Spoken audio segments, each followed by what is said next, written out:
SOP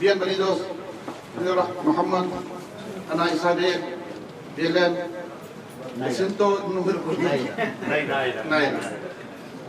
Yo he escuchado usted que dice, también he escuchado usted, ha explicado muy bien que el tema de Kashmir no era nosotros hablando para un terreno, no hablando que hay un terreno importante para Pakistán o para India, nosotros hablando para derechos humanos. Primero escalera, nosotros queremos que ahí tiene que ser paz. Hasta que no hay paz, no puede ser buscar ninguna solución. Tú levantando voz, porque últimos dos programas que veo en la universidad, yo veo ahí también usted, muchísimas gracias. También el señor Zakir ha explicado muy bien que por qué problema tiene en Kashmir. Esto es muy importante para ciudadanos de Kashmir, ¿por qué? Voy a explicar solo en 2 minutos, luego voy a hablar en mi idioma con mis hermanos. Día 27, 1947, cuando empezamos con este conflicto de India. Principio esta parte, primer día, cuando Pakistán, India, fue en 2 países. Primer día esta parte de Pakistán. Está con uno trampa, fue con India. Cuando empezamos con la guerra, con fuerza, que tiene hoy nosotros, Azad Kashmir, donde vivo yo. Yo vivo en frontera de India, de otra parte de Kashmir. Nosotros, ¿qué parte tenemos? Por ejemplo, no paramos guerra en este tiempo. India no hace el viaje en UN. Igual nosotros tenemos todo. Nosotros hemos respetado ley mundial. Parado la guerra, con esta trampa, ellos han enviado sus militares día 27 de octubre de 1947. Después, fue estado los problemas. Único que era nosotros, que como vosotros tienen un acceso, entiende mejor que nosotros, tu cultura, tu idioma, que cómo tiene que hablar aquí, cómo tiene que explicar, que tiene que buscar una solución. Esta tiene problemas en cualquier parte del mundo, pero no tiene nadie derecho que puede decir matar a alguien. Todo el mundo está en silencio, totalmente. En COVID-19, el mundo tiene que entender, solo para 1 año y medio, nosotros tenemos un poco de obligatorios, con mascarilla, tiene que quedar en casa, tiene un horario, todo el mundo tiene gran molestia. ¿Cómo puede imaginarlo que de 1947 hasta 2021, ¿cómo pasando ahí? Pero en realidad no sabes nadie, porque no tiene internet, no tiene teléfonos. Pasan 2 o 3 años, ¿qué pasando ahí? No tiene en realidad nadie, solo lo único que sabes es está indios. Imagínate, esta gente dando sus sangres, nosotros mínimo tiene que dar tiempo, tiene que levantar voz para ellos. Nosotros están diciendo que nosotros somos hermanos de ellos. ¿Cómo podemos mostrar esto?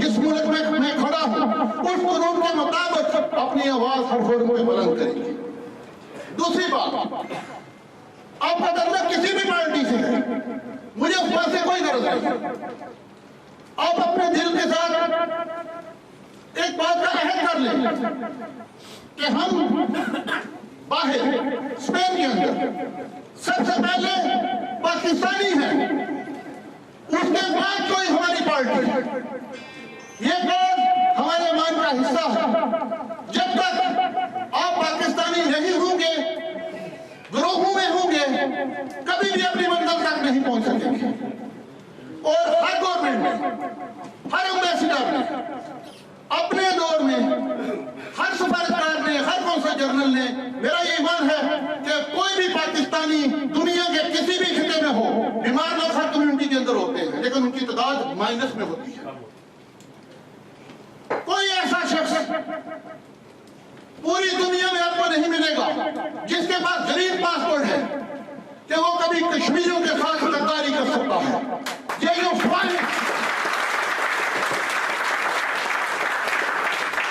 عثمان فروش T V کے اوپر بیٹھ کر کہتے ہیں کشمیر کا سودا کر دیا گیا، کشمیر کا سودا 22 کروڑ عوام کسی کو کرنے دے گی؟ وہ مائیں بہنوں کے عیدوں کے ساتھ کھیلنے دے گی؟ ان سوالوں کے اوپر کبھی یقین مت نہ کرنا۔ کیوں؟ اس کی وجہ میرے ایمان کا حصہ ہے، مجھے پتا ہے کہ جیسے میرے ایمان کا حصہ ہے ایسے آپ کے ایمان کا حصہ ہے۔ آیا کسی ایک شخص کو اس مظلوم کشمیری کی آواز بننے سے ہم روک سکتے ہیں؟ نہیں روک سکتے ہیں، لیکن اس کی گردن کاٹ سکتے ہیں کہ راہے کے اوپر جو پاکستانی ہوگے اس مقبوضہ کشمیر کے لوگوں کے ساتھ غداری کرے گا۔ میرے اور آپ جیسے ہزاروں بھائی پاکستان میں موجود ہیں جو اپنی جنگوں کا نذرانہ پیش کر سکتے ہیں لیکن کسی کو کشمیر کا کے ساتھ غداری نہیں کرنے دیں گے۔ آپ کیسے ان کی مدد کر سکتے ہیں؟ روز اس طرح کے پروگرام آرگنائز نہیں کر سکتے، امپاسبل ہے۔ یہ میرے پچھلے 15-20 سال کا تجربہ ہے۔ آج کا سوشل میڈیا کا دور ہے، آپ اپنے دفتر سے بیٹھ کے، اپنی دکان پہ بیٹھ کے، اپنے گھر میں بیٹھ کے ان مظلوم کشمیریوں کی مدد کر سکتے ہیں۔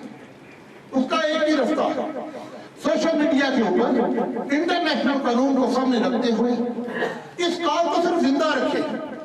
انشاءاللہ تعالیٰ وہ وقت ضرور آئے گا، میرے اللہ کی ذات کے بعد دنیا میں کوئی ایسا ظالم نہیں ہے جو آپ تک جس کا ظلم آج تک ختم نہیں ہوا، اور جس نے بھی ظلم کیا وہ مٹ گیا۔ جو حق اور سچ کے سامنے کھڑا رہا، شہادت حاصل کی، وہ صدیوں تک زندہ رہا۔ اس میں سب سے بڑا واقعہ کربلا کا ہے، یزید کا نام لینے والا کوئی نہیں، حسن اور حسین رضی اللہ۔ تو دنیا آج کس نام سے یاد کرتی ہے، کیسے کیسے روتے ہیں ہم؟ تو جو ظلم کشمیر کے اندر ہو رہا ہے آپ اس کو کیا کم سمجھتے ہیں؟ اس لیے آپ کی کمٹمنٹ چاہیے۔ ہم یہاں پہ اپنے معاشی حالات ٹھیک کرنے کے لیے آتے ہیں، مڈل کلاس لوگ ہیں ہم لوگ سب، جتنے یہاں پہ بیٹھے ہوئے ہیں میرے بھائی، سب اپنی معاشی حالت بہتر کرنے کے لیے آئے ہیں۔ مجھے پتا ہے کہ ہمارے پاس ٹائم نہیں، لیکن مہینے میں 2 میں 3 میں 4 میں اگر ہم 4-5 ایسے بڑے دن ہیں مقبوضہ کشمیر کے اندر، جس میں یوم شہدائے کشمیر ہے 13 جولائی ہے، 24 اکتوبر یوم تاسیس تھا، 27 اکتوبر بلیک ڈے کے طور پہ منایا جاتا ہے جب انڈین فورسز کی لینڈنگ کیا ادھر مقبوضہ کشمیر کے اندر، 5 فروری کو یوم یکجہتی کشمیر منایا جاتا ہے۔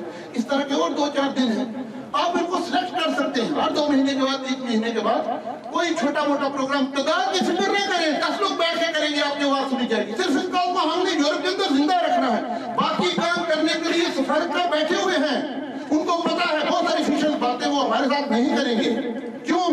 یہ ملکوں کی پالیسی ہوتی ہے، وہ کیا کرتے ہیں آپ ان میں تنقید بھی کریں گے، آپ کے سامنے وہ نہیں ایکسپلین کریں گے۔ اس کی وجہ یہ ہے کہ ملکوں کی پالیسی ہے، وہ وہی جانتے ہیں کہ کیا بتانا اور کیا نہیں۔ اور ایک اور بات، میں آخری 2 باتیں کر کے اپنی بات ختم کرنے لگا ہوں۔ ایک اور میں آپ کو بڑی گارنٹی والی بات بتانے والا ہوں، اور اس کو کبھی آپ نے بھولنا نہیں، اپنا مورال کو کبھی کم نہیں کرنا، کمزور نہیں کرنا۔ دیکھیں دنیا کی بہت سی آزادی کی تاریخیں کئی سالوں کے بعد مکمل ہوئی، بہت سے ملک میں 72 ایئرز گزرے ہیں، اور الحمدللہ ہم نے اس کے ہاتھ کو زندہ رکھا ہوا۔ اور آپ کو مبارکباد ہے اس چیز کے اوپر اگر یہ کہا ہے زندہ ہے، آفیشل لوگوں کی ایک لمٹ ہوتی ہے، اس سے آگے وہ صبح اگر ہم سفیر پاکستان صاحب کو کہیں کہ ہم نے انڈین ایمبیسی کے سامنے احتجاج کرنے تو آپ ہمارے سے شامل ہوئیے، نہیں ہو سکتے ہیں، ان کی ایک لمٹ ہے، ہم ہو سکتے ہیں، ہم پاکستان کے سفیر ہیں، ہم کشمیریوں کے سفیر ہیں، ہم ہو سکتے ہیں۔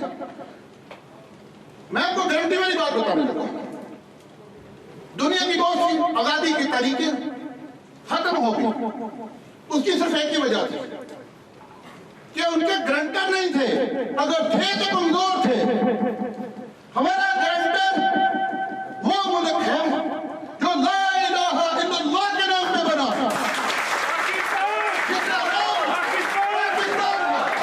مجھے فخر ہے کہ میں کشمیری سے پہلے پاکستانی ہوں، مجھے فخر ہے کہ اللہ تعالیٰ نے مجھے پاکستان جیسے ملک میں پیدا کیا، مجھے فخر ہے کہ اللہ تعالیٰ نے مجھے مسلمان کے گھر میں پیدا کیا، مجھے فخر ہے کہ اللہ تعالیٰ نے مجھے کشمیر کاج کے لیے اپنی استطاعت کے مطابق کام کرنے کا موقع دیا۔ اس لیے میرے بھائیوں، کبھی نا امید نہ ہونا، کشمیر ہماری زندگیوں میں آزاد ہوگا، ہماری زندگیوں میں آزاد ہوگا۔ اگر ایک کشمیری کے اوپر 9 ملٹری والے ہیں اور 74 ایئر میں وہ ان کی بات نہیں دبا سکے تو آپ کیا سوچتے ہیں کہ کشمیر آزاد نہیں ہوگا؟ کشمیر آزاد ہوگا، لیکن ان تقریروں سے، ان باتوں سے نہیں صرف ہوگا، اس کے لیے پریکٹیکل چاہیے، اس کے لیے پریکٹیکل چاہیے۔ وہ ادھر خون دے رہے ہیں، آپ ان کے لیے 1 گھنٹہ نہیں 1 مہینے میں دے سکتے۔ میری اس بات کا جواب دیں، اگر آپ کی ماں، آپ کی بہن، آپ کی بیٹی، آپ کا بھائی، آپ کا باپ اپنا مقبوضہ کشمیر کے اندر اپنا خون دے رہا ہے، کل کرکٹ کا میچ جیتے تو پاکستان زندہ باد کا نعرہ لگا دیا، اپنا جنم اپنا نذرانہ پیش کر دیا، آیا آپ لوگ اپنے موبائل کے اوپر، اپنے میسنجر کے اوپر، اپنے واٹس ایپ کے اوپر، اپنی فیس بک کے اوپر آیا 5 منٹ ایک ویک میں مقبوضہ کشمیر کو نہیں دے سکتے؟ 1,25,000 کی کمیونٹی ہے اسٹینڈ کے اندر، اگر 50% لوگ اس کار کو سوشل میڈیا کے اوپر فالو کرنا شروع کر دیں، خدا کی قسم جو کام ہم کے رائٹر سالوں میں نہیں کر سکتے، آپ لوگ 1 سال میں کر دکھائیں گے۔ اس لیے آج کا دور ایٹمی دور ہے، آج کا دور ایٹمی دور ہم کو اچھے طریقے سے پتا ہے کہ دونوں ملک نیوکلیئر پاور ہے، لیکن اس خطے میں صرف پاکستان اور انڈیا نہیں ہے، اس خطے میں اور بہت سے مسلمان ملک ہیں، بہت سے اچھے نائبر ہیں۔ آپ لوگوں نے کیا کرنا ہے کہ ہم نے اس مسئلے کو ڈائیلاگ سے حل کرنا ہے، جنگ آخری حل ہے۔ اس لیے میرے دوستوں، میرے بھائیوں، میں لمبی بات کر گیا ہوں، اس کے لیے میں معذرت خواہ ہوں باقی لوگوں سے، لیکن میں آپ کو ایک بات ضرور بتاؤں، آپ نے اپنے زمین کے ساتھ یہ وعدہ کر کے آج اس ہراسمنٹ کے اندر سے جانا ہے کہ آج کے بعد ہم اس کو اپنے ایمان کا حصہ بنائیں گے۔ جب بھی موقع ملا، اگر کشمیر میں کوئی ظلم ہوتا ہے تو انٹرنیشنل لا کو سامنے رکھتے ہوئے کہ نہ فیس بک بلاک ہو، نہ میسنجر بلاک ہو، نہ واٹس ایپ بلاک ہو، کیونکہ آپ کو شاید پتہ نہیں ہے کہ جتنے اداروں کا میں نے نام لیا ہے، اگر آپ چیک کر لیں کہ ان میں میجر پوسٹ کے اوپر، کی پوسٹ کے اوپر سب انڈین بیٹھے ہوئے ہیں۔ آپ ایک پوسٹ کشمیر کے اوپر ابھی لگائیں، آگے آپ دیکھیں گے اپنی فیس بک بند کیسے ہوتی ہے۔ آپ نے اسے گھبرانا نہیں ہے، انشاءاللہ تعالیٰ ہم یہ جنگ جیتیں گے اپنی ہمت سے، طاقت سے اور اپنی کمٹمنٹ سے۔ آخر میں صرف ایک ہی بات کروں گا، پاکستان